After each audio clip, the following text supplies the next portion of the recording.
Today is October 23rd, and we are previewing the World Series, our Yankees versus their Dodgers. Let's talk Yanks. Talking Yanks with old John Boy Jake. Recaps galore, weekly awards, headlines, steaming hot takes. Get your Yankees news from these two fine dudes. It's time for Talking Yanks. Talking Yanks with old John Boy and Jake. Talking Yanks with old John Boy and Jake. Hello and welcome to Talkin' Yanks. Thank you very much for joining us today. It's brought to you by SeatGeek. My name is Jimmy. His name is Jake. BBD in the corner. Yankees, Dodgers, World Series. We're going to be talking through it, what you need to know, what you need to be looking out for as you watch, and what maybe we think will be the difference makers in this series. Jake, how you doing? James, Davis, everyone tuning in. Hopefully a lot of new friends. Welcome. Probably some Dodgers people spying. I see you. But hey, appreciate you checking in. I'm good, man. I'm still good. I think tomorrow it's going to start getting real. Like right now, it's still not real. Like Nestor's talking about, I'll just throw my arm out. Okay, cool. If it's good, not if it's bad. It's still funny money, man. It's still New York, LA, Shohei, Judge, like Yamamoto and Flaherty. They're almost Yankee stuff that happened. All of it's still so cool. Like my sports fan is just like, this is sick. And my Yankee fan, I think tomorrow is going to kick in and be like, oh. This is sick hasn't, like when the Yankees arrive in LA and we get all those videos is when I'm going to be kind of blood flowing a little more, like just the hype of it all. I've been very good this year at not getting worried or nervous until literally the first pitch. Okay. So I've just been compartmentalizing that. It won't be like nerve season to me until we get going. I'll talk myself into some here though. Right. Because we're going to start like really digging deep into it, which I'm excited. We know the game 1 starters. We don't know the game 2 starters, but we have a pretty good guess at that. I think Dodgers have said Yamamoto game 2. Yankees have not said their game 2 starter. But you would guess it's Rodon. The way Boone talked to us. Yeah, he's like, you have sounded a pretty like good they guess. were a final conversation away. He wouldn't say that. Yeah. Unless that was a piece of cheese for these Dodger spies. Ha ha! It is I! Ooh. And this is all brought to you by SeatGeek. Everyone go to SeatGeek. Use code YANKS15. That's going to give you 15% off any ticket, whether you're a new customer or not. So take out your phone, open the SeatGeek app, add code YANKS15 to your account. That's code YANKS15 for 15% off. And I don't know if you've seen some of the ticket prices these days, one of the fodder around this series, but anything can help. YANKS15, 15% off any tickets at SeatGeek. Green means good. Red means bad. You now know how to use the app. SeatGeek, code YANKS15. Go get it now. Where would you like to start? Very basic information? Would you like very that. basic? I think it's safe. Okay, very basic information. If you are like, hey, I'm going to tune into this World Series because I like the hype, and I'm going to root for the Yankees because I'm from the East Coast. And what do I need to know? I'm a Rockies fan looking for a safe place from the Dodgers. Yes. I know there's people that have been with us forever. There are people that are going to tune into this and listen that have no idea what's going on. Here's some basic stuff. We're both tall. Smart. We're both tall, smart, and handsome. And loved by everyone. So the series starts Friday and then Saturday. The first 2 games will be in Los Angeles because the Dodgers have home field advantage. Yeah. Then Sunday will be a travel day, which is nice because they avoid competing with the football. Monday, Tuesday, Wednesday will be games in the Bronx. No Halloween night game, which is nice because I can be with my kids. That is nice. And then Friday, Saturday, if it goes to a game 6 and a game 7. Now, we have tickets to game 5 if that arises, just to let you know. All the games will be on Fox. All the games will start at 8:08 p.m. That gives the LA crowd 8 minutes to get home from work and put the game on. Right. 7. And it means that we're going to have some late nights. But, and then 8 minutes of festivities. So that's why they do the 808. I saw people asking that question. Why 08? Oh, they got lineups and national anthem. Ads. But I like the consistency there. 8:08 p.m. every night besides the nights that it's not on. So that's how it works. The Dodgers won the series, the regular season series, 3 games in the Bronx. That's all they played. Soto did not play because he had an achy, what was aching him? Elbow, that was right? the forearm. Forearm, yeah. And they won the first 2, and the Yankees won the 3rd game. But there's a lot different from those squads. Some same, a lot different. So that's the very basic. Now, as far as pitching goes, which would be the next thing I would go to. Right. Yankees have 5 healthy starting pitchers, which is insane. I saw Michael Kay say that when he was out with Mad Dog, and he was like, not that Stroman's being used as a starter, Right. but go into the World Series and have 5 guys that can give you length is crazy. Rare. Usually, you drop starters as you go, which is what's happened to the Dodgers. They have 3 starting pitchers. They have Jack Flaherty, Walker Buehler, and Yamamoto. And I believe Walker hasn't really given them crazy length.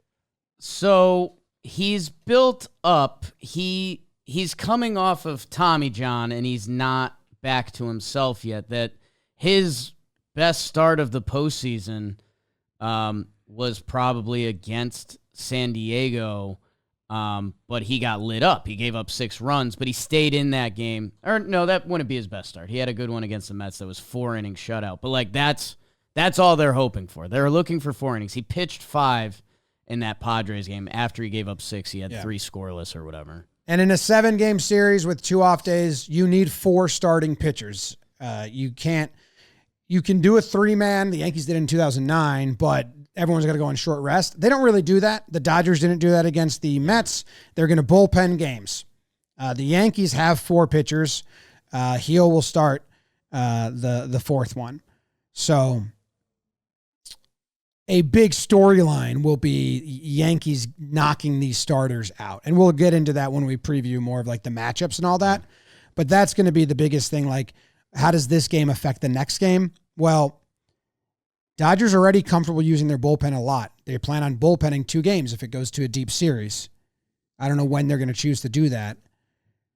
But the Yankees can really mess with that by getting to Jack Flaherty, getting to Walker Buehler, getting Yamamoto. Get to one of them, and it really alters the plans there because Dave Roberts.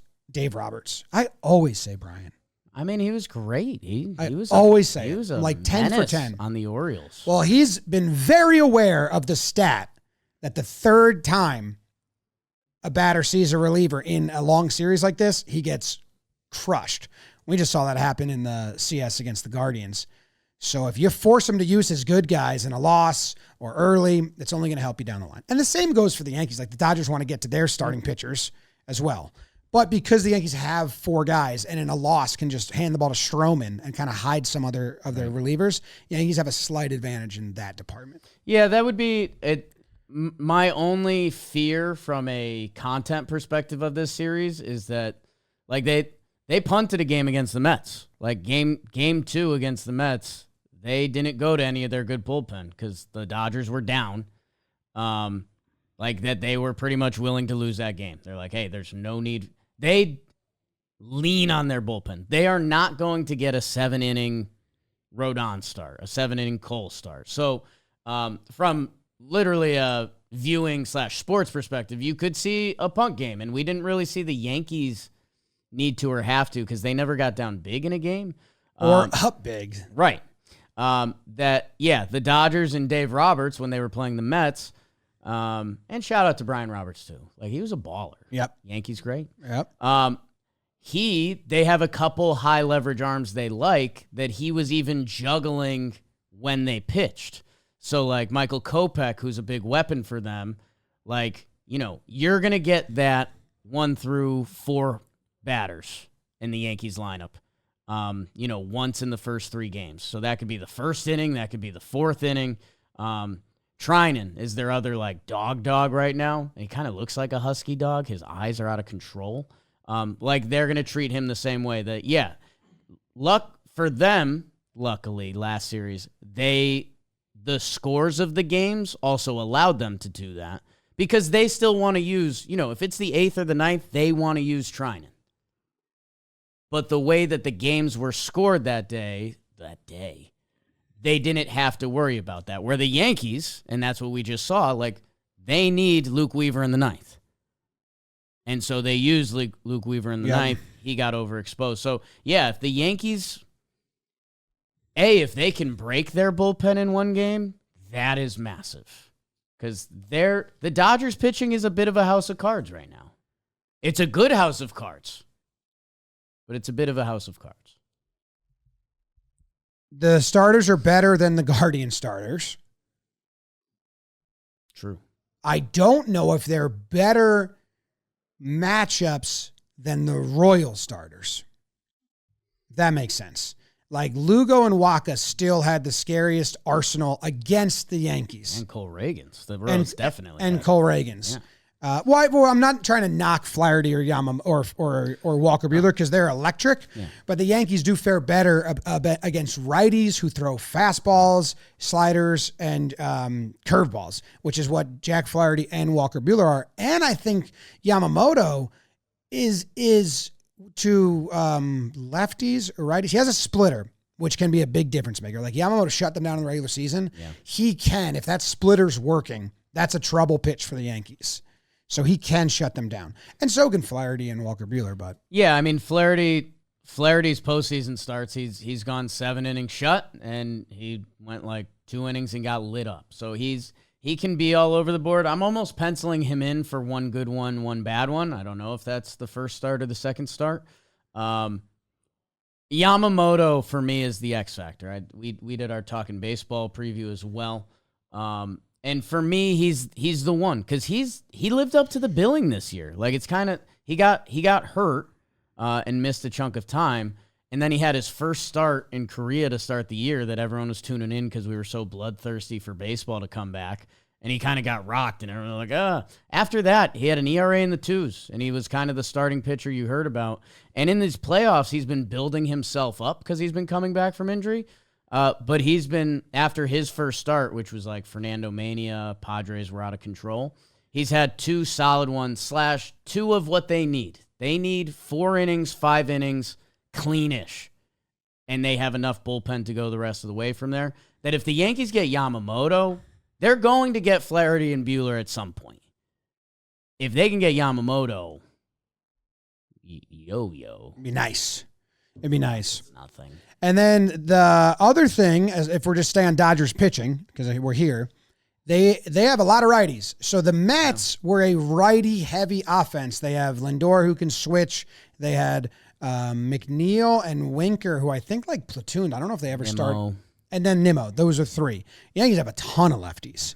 The Dodgers only had one lefty in their bullpen for the CS. Vesia, we don't know if he's going to be back, but they have Banda, Anthony Banda, is that his first name? And he will be used. We saw Tim Herron, the lefty for the Guardians, get used in every single game and do well because we have, there's going to be clusters of lefties. There's going to be lanes where it's 3 out of 4 lefties the Yankees have.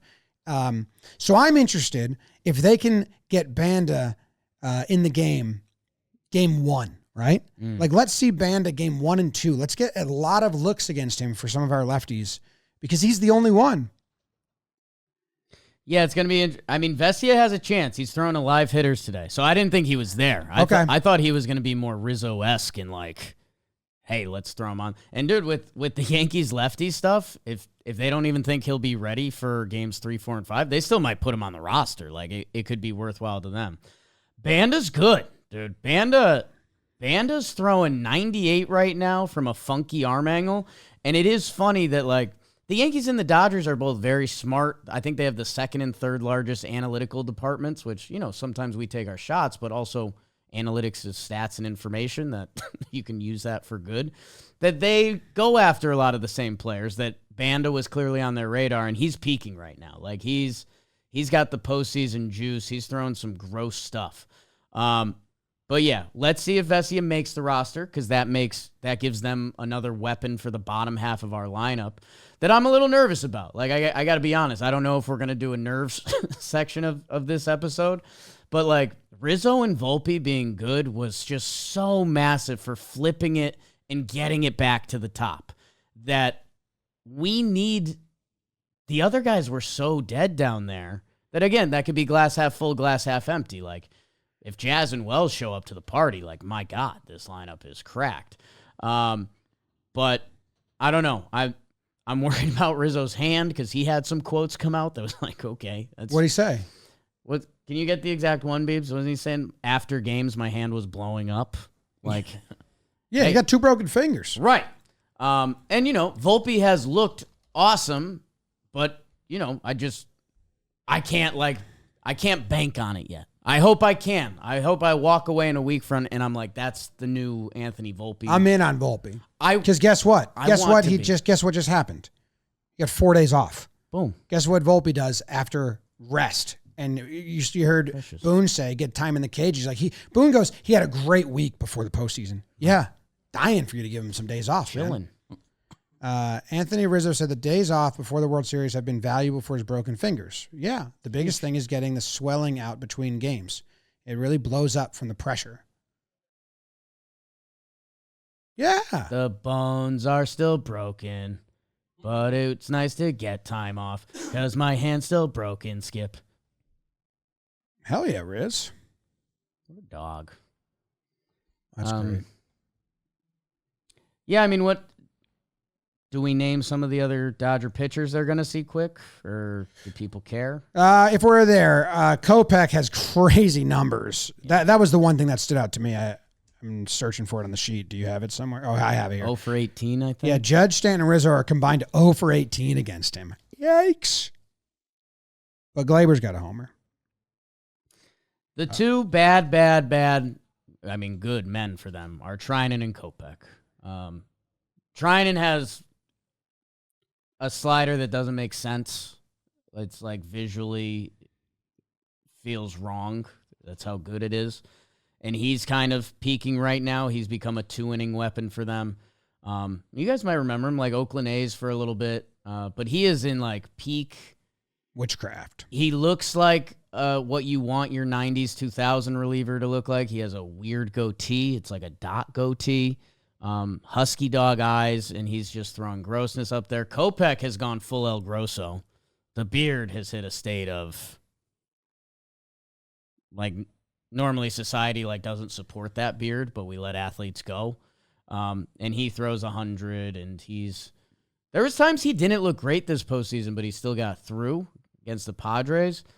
I think the Yankees could get Kopech, but those two are their biggest weapons, and then they have a second tier. Phillips, Hudson, Brazier, crooked neck Ryan Brazier. That sucks. Yeah. But some Yanks have gotten him, some haven't. That second tier, I mean, the Dodgers lean on those guys. So if one or two of those guys can have a bad series / get overexposed, like, the Yankees will get them. Yeah, I mean, it's like similar to like getting Clase and then that being awesome early. Yeah. So yeah. I think Soto is 2 for 4 against Evan Phillips, and those are both home runs. So, like, boom. Dodgers might try to dodge that one.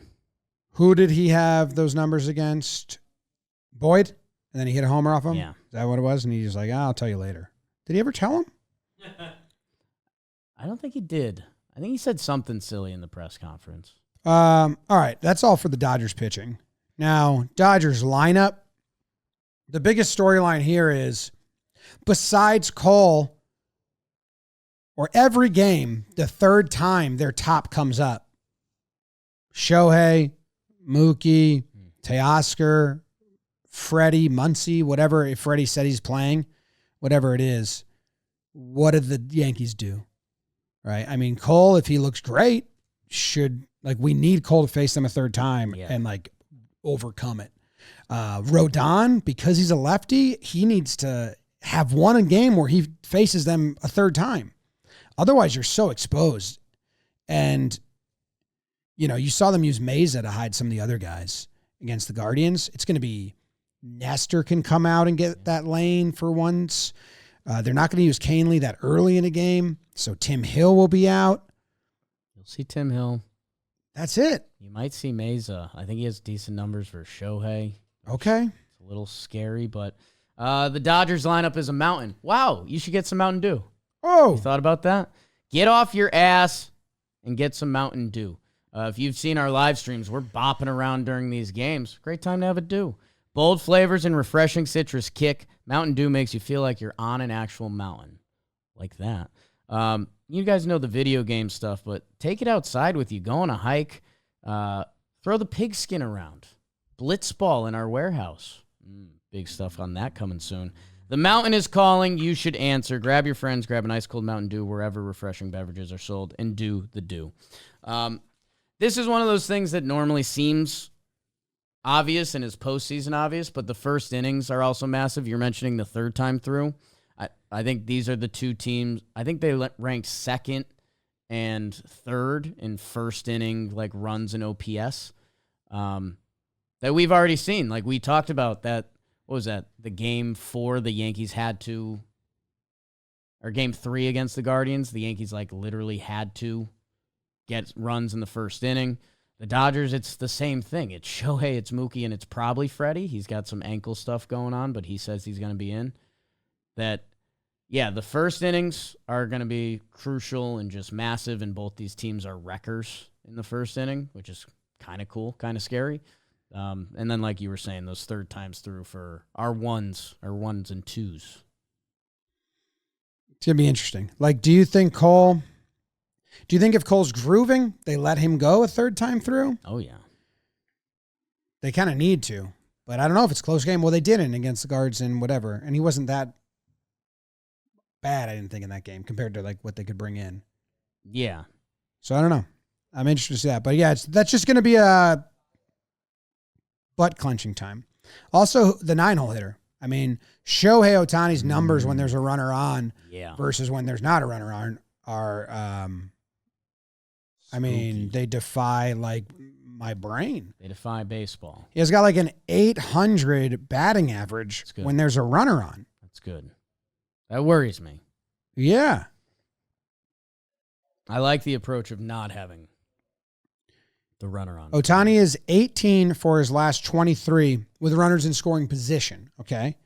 Dating back to September 19th when he went 6 for 6. In that stretch, he's got 783 batting average, 815 on base, and 7 home runs when there's a runner in scoring position. So, hey, let's not do that. Yeah, which is interesting. The Yankees against the Guardians really didn't mind loading the bases, putting or moving a runner in scoring position to not face the guy they want to face. Yeah. Dodgers are a much deeper, much better lineup. Yes. So I don't know if that's really gonna the chance of backfiring. You know, there's no shout out to our guy, and don't mean to be rude. There's no Hedges waiting for an out at the end, which they did a bunch. Yeah, and that's I think another thing I would put in the fear bucket. You know, I know you're working on the breakdown right now, but like the Bybee homer to Stanton should have been a walk. They shouldn't have never given him the option, and the Dodgers will. The Guardians really helped Vote's going to win manager of the year, maybe. I don't know, but get votes. That was votes. When I really look back at it, he did a lot of things that I'm like, thank you for that. Thank you for this. Votes. I think we're going to see that 5 spot in the lineup magnified again. And there was times during the Yankees season where we saw that, that if Stanton is slid up, which I think they're going to start with that, you know, if it's the first inning and you're the Dodgers, like I think they're gladly, you know, if there's runner on second and third or runners on first and like, and it's pitch to Giancarlo or do bases loaded versus Jazz. Like, I think they're going to do that. And God, Jazz is going to need some better at bats, or maybe they slide up Rizzo, but I think the Dodgers are definitely going to risk that more than pitching to Stanton. Yeah. Crazy. Dodgers are going to be a lot better at exposing what we don't want exposed. That was crazy, dude. Guardians, what is you doing, baby? Insane. All right, want to get into some fun numbers about the Yankees? Yes. All right. Some numbers I liked that we have on our sheet, if I can find them, were the Judge and Stanton against the Dodgers. So Giancarlo Stanton at Dodger Stadium, 25 games, 102 plate appearances. Yeah. Probably doesn't even include the All-Star game. Right. 309 batting average, 1.086 OPS, 10 home runs. He grew up there. This is like he's talked about it. It's a special place for him. He, like when he won the All-Star game, he's like, I always wanted to clear the bleachers with a home run. And he did in the All-Star game. Like this means a little more to him. It's a bit of a homecoming, and he loves hitting there. Judge against the Dodgers in 10 career games versus them, highest OPS among teams he's played 10 plus times. It's a 1.575 OPS. He's mad at that right field wall still. Yeah. You know? Yeah. Stan's also really good in the postseason. Yep. So that's great. Feels like a good combination for him. Hopefully Judge gets going in the postseason. Yeah. Shohei's always been awful at Yankee Stadium. Oops. I forgot about that, but he has always been. Even pitching, he's awful there. Yeah. Weird. Not that he's pitching. And then Freddie Freeman has his lowest average in OPS against any team in his career versus the Yankees in 102 plate appearances. Yeah, that's odd. Do you think that like lefty hitters that come to the stadium and try to change their swing for the porch? Because we see Yankees, you saw Jazz, you saw when Rizzo first came over. Their first batch of games at the stadium, their swing is much different because they're aiming for the porch and they have to figure out how to do it better. Like, do you think that's something? I wonder if there's more to it than that. You'd like to think there's something there. Like, kudos to the Yankees pitching, hopefully, too. And that's usually better than what they see from around the league. But yeah,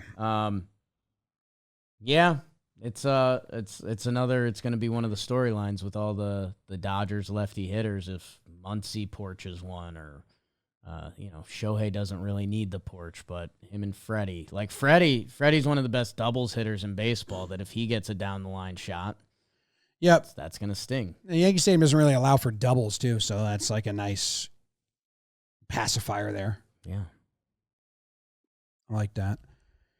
Kike owns Cole. And Rodon. He's going to be a pest. He's going to be a problem.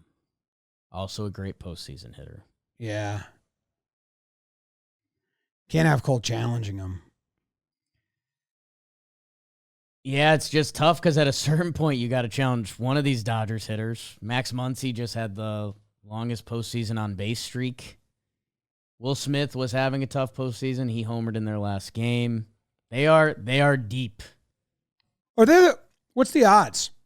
It's very weird for me because in 2009, right, when the Yankees made the World Series, there was like no doubt in my brain they were winning. Right. They were going to win.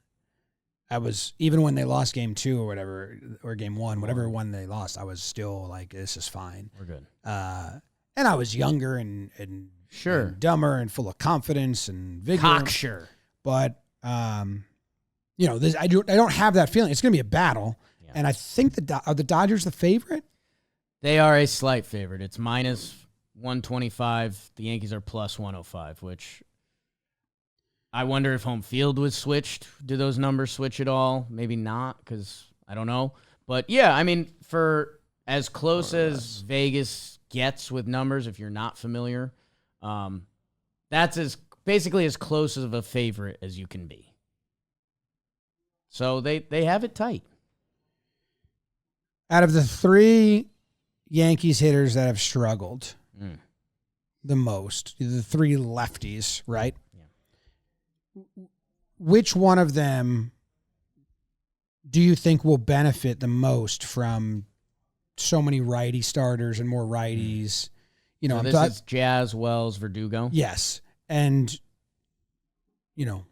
if you want one of them to click, for a game even, to have a game, do you have a pick there of? I'd lean Verdugo. His former team, contact bat, he's always been better versus righties in his career, like significantly. And this talking Yanks, but we're talking real right now. Wells has been in a funk for a little bit, and this is his rookie season, and he's caught a lot of games. Like, hey, hopefully the rest does him well. Like, that could be your Wells argument, and he resets. But, he's been in a funk for a little bit now, end of a long rookie season, all of that. In Jazz, hey, man, I hope Jazz goes nuts, and he has a chance, dude. Like, we know how talented he is. Like, we've talked about how he's, like, the most athletic Yankee we've seen, like, since Soriano. Like, Boone heard that and was like, yeah, that might be right. Like, this guy's a freak show. Like, what he does in batting practice is up there with, like, G and Judge and those guys. So I hope he goes nuts. Like, from what we've seen from Jazz this postseason, like, there's big swings, man. It looks like he's trying to change the game, and that's not how this sport works. Yeah, you almost want him to see what Rizzo's doing. And slap a couple. When we were looking at the swing metrics, or the zone, the swing profile stuff, like Wells, I don't know if I looked at Verdugo's. I can pull it up because I think I still have the sheet. But Wells was clearly chasing more. Right. And where the hell is that sheet? I'll find it. Like his zone, his take and swing were bad the wrong way. Same with Judge, where Volpe's are great in the good way. Like it just looks much better. I have it here. So Wellsy has in the postseason a 42% swing chase rate, swinging at pitches out of the zone, where in the regular season, that was a very big skill of his. He had a 29. That's a huge increase in how much he's chasing pitches out of the zone. And then in zone, he's swinging less. He's just caught in the middle and not figuring out. And then Jazz, same exact metrics. So I don't even know which way in my brain like lends itself to more fixable. Like if Wells goes back to swinging at the so in Jazz is swinging at the correct pitches. It's just he's off where Wells is swinging the wrong pitch. Like if Wells can just go back to not chasing and hunting in the zone better, maybe he can click. I'm going to choose Wells. That's what I think that he can. If he's down at the bottom of the lineup, he can stop chasing high, and just try to lay off the breaking, find some in the zone. Because when he hits it, he always barrels it. It might be an out, but it's rarely is he doing soft contact, rolling over a lot, which we saw. Where Verdugo and Jazz, that's always in the middle of their game is like mishits. Yeah. Come on, lefties. It's all righties over there. Yep. Run into a couple. Jazz. Verdugo's just swinging way less. I mean, he's swinging less at balls and he's swinging way less at strikes. He's not swinging. Yeah. When he is swinging, he's making contact like crazy.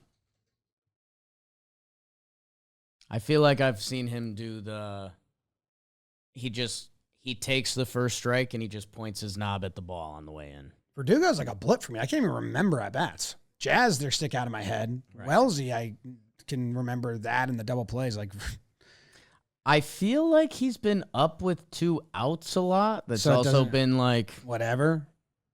Interesting. This can be okay, because that just flips the lineup for the next inning, which has been so good for the Yankees. Yeah. Volpe has to continue to do what he's doing. I mean, he's got an 11% chase rate. The next lowest on the team is 21 by Soto. Right. And Glaber. He's been in control of every at-bat. It's and when he's swinging at pitches in the zone, he's got a 90% contact rate.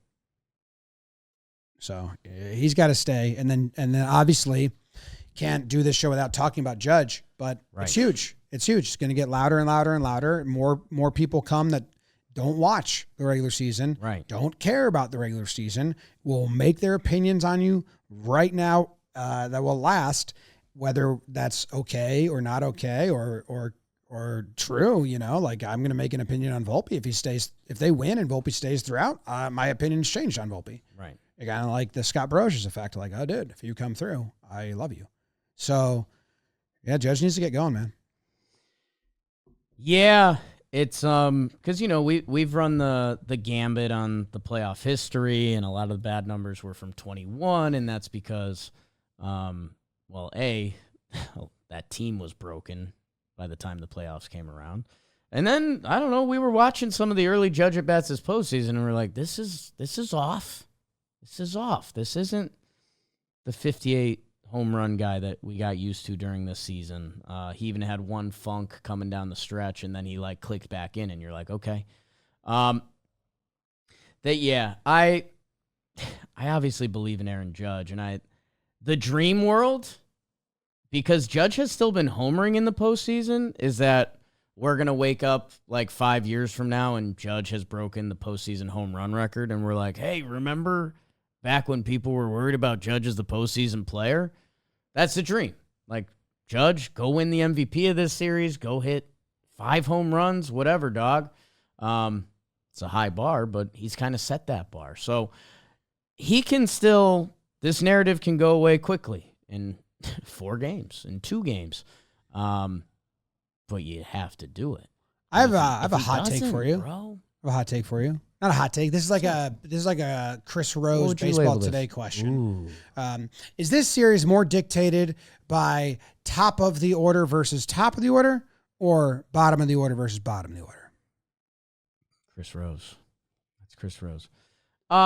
You'd answer this by saying top, because if their top's bad and our top's good. Yeah, but if both are good. If both are Edmund good, won MVP. Right. And he's a problem. He's going to affect this series.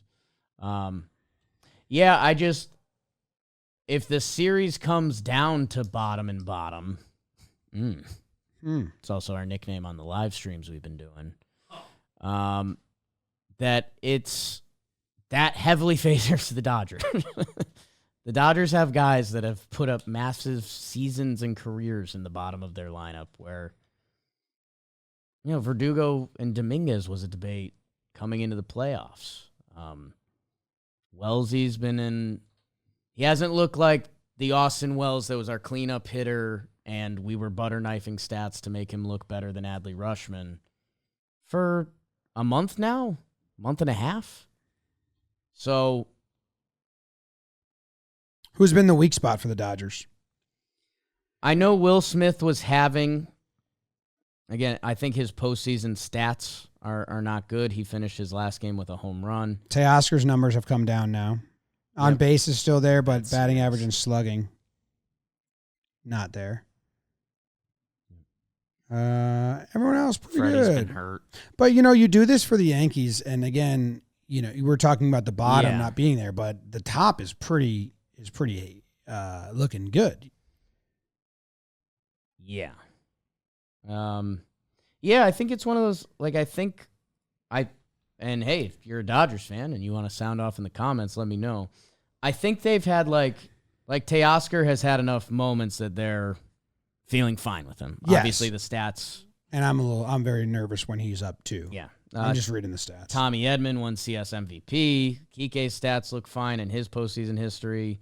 I think Shohei's stats have landed in Shohei territory, and Muncy has come on literally a historic pace. So, hey, let's keep Will Smith down.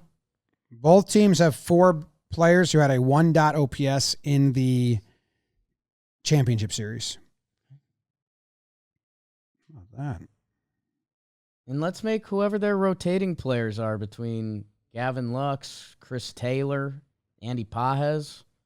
Let's keep them having a bad time. Mm-hmm. Kiermaier better not even show himself. He's going to have 1 warning track jump. I don't even want to see him. Just be prepared for that. No, I don't want to get out of here, Kiermaier. All right. Anything else? It's one of those tough things that there's everything and everything. Our final stances are brought to you by Mando. You've heard us talk about Mando. Mando actually helped save our office. Not on the script here. We got a lot of young men that work at this office. Summer came around, and that was a problem. There's a lot of smells and stuff leaking out of the office. We loaded up with Mando. They're the whole body deodorant. Safe to use anywhere. Pits, packages, belly buttons, butt cracks, stinky crevices, stomach folds, and feet, created by a doctor who saw firsthand how normal BO was being misdiagnosed and mistreated. It's American-made. The Mando Starter Pack. It's perfect for new customers. Comes with a solid stick deodorant, cream tube deodorant, 2 free products of your choice, and free shipping. And we have a discount code for you.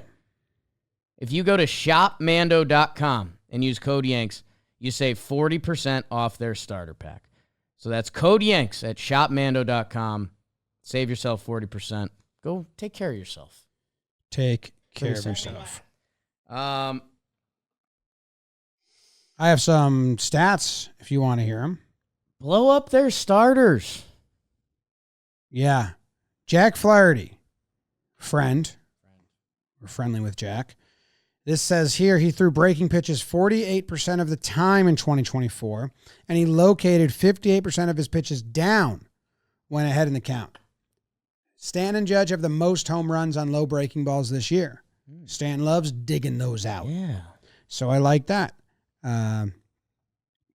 But opponents have a hard hit rate of just 26% on his elevated fastballs. Soto loves elevated fastballs. Try to get it by him. You know? Some of you can't. Garrett Cole has not allowed a hit in the first inning of any of his last 6 games, dating back to September 14th. That's good. I don't know if that includes the postseason. Does it? I can double check.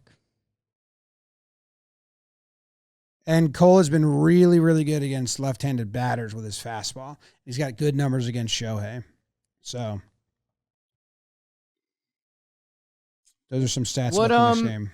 Okay. What do you see on the Dodgers that you're like, do not like? Outside of like the obvious, like Shohei killing it. But like when you look at their team and you're like, ooh, that can be a problem. Just the murderer's row of the top 4 hitters. I mean, I like that they're going to throw a lot of bullpen arms our way. I just think the odds are in the Yankees' favor. The Guardians were supposed to have a better bullpen than the Dodgers, stuff-wise, and like their top was supposed to be good. And they got to all of them, dude. They got to Gaddis, they got to Kate Smith, they got to Clase. They got to both of those guys twice. All 3 of those guys twice. Maybe Kate Smith only once. Maybe twice. I think they got Cade twice.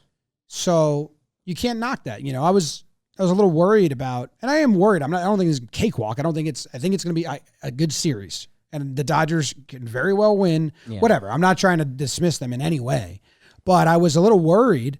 And then I was listening to I was listening to Kay and Mad Dog, and they were talking about like Yankees destroyed Guardians bullpen really in the end. Besides Tim Herron, and those 3 guys, they were supposed to be nuts. And I kind of said on our preview like, hey, these guys are kind of perfect for the Yankees, where the Royals, they were not. It was a bad matchup, starting and relievers, and we saw that.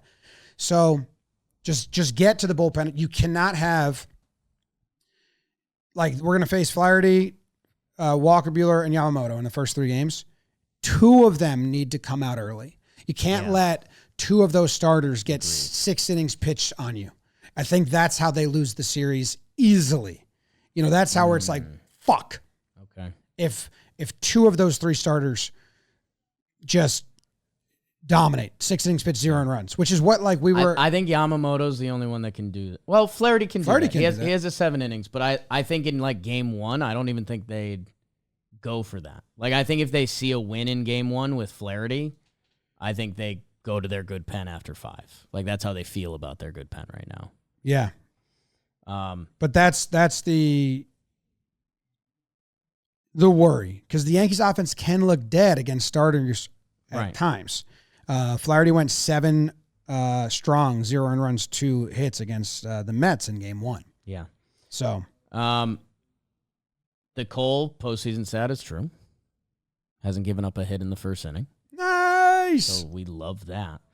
And yeah, that's where it's what I said with Yamamoto before. Like I think of the current arsenals they have. Like Jack will get crafty. He's going to throw a lot of breaking balls. His breaking balls have good numbers, and he can easily win a start. He had a really good year. Yamamoto, he can tap into that postseason. Like almost, we need to get this guy out of the game. Storyline we didn't mention. Sure. Yankees had a trade for Jack Flaherty. Yeah. Locked up. They thought they were signing Yamamoto. But Flaherty was agreed to. Right. Tigers agreed. And then they backed out due to medicals. Yeah. So now he's starting against them in game 1. That's crazy. Didn't mention that. The other thing that's on my mind, Jake, before we wrap this up is, and you mentioned this a little bit in some of the decisions that the Guardians and Vote made. Yeah. Rokino helped. They were sloppy. Their right fielders bobbled more balls than they came up with clean. Yeah. So the Guardians played sloppy ball. Yeah. Can the Yankees induce sloppy ball against the Dodgers? Maybe, but I don't think you can't bank on that, right? So, and I think in a series that, like, on paper, these two teams are pretty tight. Like, Vegas has it that way and just looks that way. Like, you just hope, like, if we have to talk about base running or other sloppiness. You also had, and this is if you're a Midwest Royals or Guardians fan, I don't know why you're listening, but we saw Zerpa, we saw Avila get a little rattled. We saw some young players get a little rattled playing in the Bronx, and it's loud. Not Avila. His first outing, or was that? No, the wild pitch kid. Oh, Cantillo. Yeah, not Avila. Dodgers just played in San Diego. They played in City. This is like this. Like the Bronx should be loud. It should be intimidating. It's not the advantage that I thought, and I think it was against a young Royals team and a young Guardians team. Well, yeah, and I think that was the other. I was gonna note when you were talking about the bullpen before. Like this was the Guardians' like first year, like Gaddis's first year, Cade Smith's first year. Like for Trinan, like Phillips, Hudson, like they've been through a lot of wars that they might have a couple more tricks up their sleeves when seeing a guy's second time. Where a lot of those Guardians were like, well, this is what I do. This is how I've been good. Where I think that'll be a little different. I do think at some point the Dodgers are going to need, they have some young guys that they're going to look for innings for, whether in a loss or trying to win. Like they've had a rookie, Ben Kasparius from UConn, who pitched in their final game. They can get those guys. Like World Series Yankee Stadium can still be different than Dodgers, Mets, NLCS. So rattle them. Rattle them all. Woo. All right. There you go. Thank you very much for listening. We will be coming to you with pregame shows. We'll be doing the watch-along streams, and then we'll be doing recaps after every game. Follow on socials for anything in between. Get ready. Friday will be. I think Miro's going to be streaming with us. Yeah, he's about it. Hell yeah. So all right. Go Yanks. Tell him, Grams. Go Yankees.